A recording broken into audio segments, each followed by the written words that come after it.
Bonjour monsieur. Bonjour monsieur. Bonne arrivée. Merci.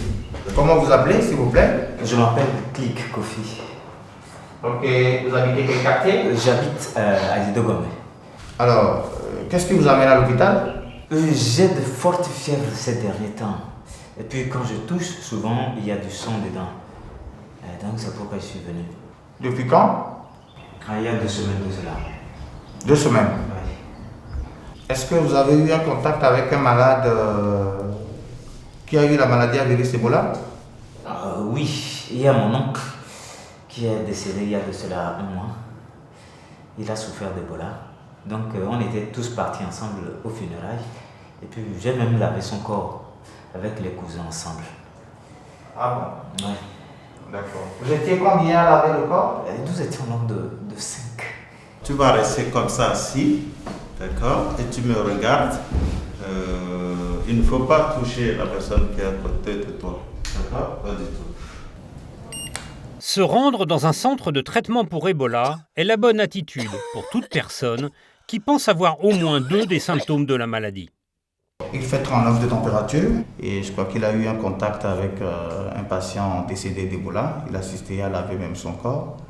Et je pense qu'on va le mettre dans la salle des cas probables. Monsieur, nous pensons que vous allez rester à l'hôpital. Votre cas est un peu suspect. Nous allons vous faire un certain nombre de prélèvements et essayer de confirmer si c'est vraiment la maladie à virus Ebola. Donc vous allez rentrer par la porte à votre gauche et dès que vous rentrez, vous installez dans le 2e lit à votre droite. Selon les résultats de l'interrogatoire, la personne qui s'est présentée est gardée ou adressée à un autre centre de santé. Si elle est gardée, on lui fait des analyses pour vérifier si elle a ou si elle n'a pas Ebola. Bonjour docteur. Alors, ça va un peu? Oui, ça va un peu. D'accord. Vous avez encore vomi depuis ce matin? Oui, j'ai venu ce matin. Combien de fois? J'ai venu 2 fois. Est-ce que vous avez fait la diarrhée aussi? Oui, Combien de fois jusqu'à ce matin? 3 fois. Dans la nuit? Dans la nuit 2 fois. Est-ce qu'il y a du sang dedans? Oui. D'accord. Je peux vous aider si vous voulez.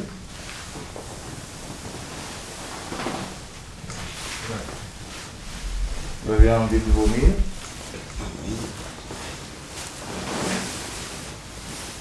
Est-ce que vous avez envie de vomir?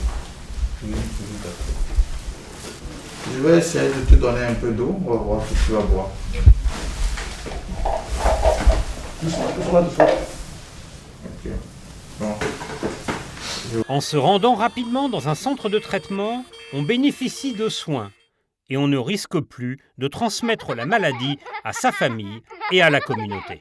Quelqu'un qui a les symptômes et les signes d'Ebola doit se rendre le plus rapidement au centre d'Ebola pour se donner les meilleures chances de guérir. En venant très tôt aussi, les contacts nettement vont diminuer, c'est-à-dire ceux qui vont le toucher seront moindres et autres. Donc on aura la double chance effectivement de guérir d'Ebola et puis aussi de ne pas avoir beaucoup de contacts, donc de ne pas avoir beaucoup de gens qui seront malades tout autour de nous. Alors, bonjour monsieur. Oh, bonjour monsieur le docteur. Ça va? Ça va très bien. Vous allez bien? Très bien même. C'est vrai? Ouais. Il n'y a pas de souci particulier ce matin? Non, aujourd'hui, bon, je pète la forme. Vous vous sentez très bien? Oui, très bien. Depuis 3-4 jours, vous n'avez plus fait de fièvre? Non, Vous n'avez plus vomi non plus? Vous mangez bien? Très bien même. Aujourd'hui, j'ai fini 4 boules d'akasa. Ah ouais, c'est bien, parfait. Donc, je voulais vous annoncer que vous allez rentrer chez vous, mais avec certaines conditions. Aujourd'hui? Oui, oui, vous pouvez rentrer à la maison. Vous êtes marié? Oui. Vous avez des enfants? J'ai des enfants. D'accord. Donc, c'est vrai, le résultat est négatif, mais les sécrétions génitales, notamment le sperme, contient le virus. D'accord? Donc, jusqu'à 3 semaines, vous pouvez contaminer votre femme. Donc, si vous devez faire l'amour, vous devez utiliser des préservatifs. Donc, nous avons préparé un paquet de préservatifs pour vous. Vous allez rentrer avec, au cas où vous avez envie de faire le sexe avec votre femme, vous les utilisez. D'accord? Préparez-en beaucoup parce que j'adore le sexe. Bon retour chez vous Merci beaucoup. et à très bientôt. Merci beaucoup, monsieur. D'accord. le docteur.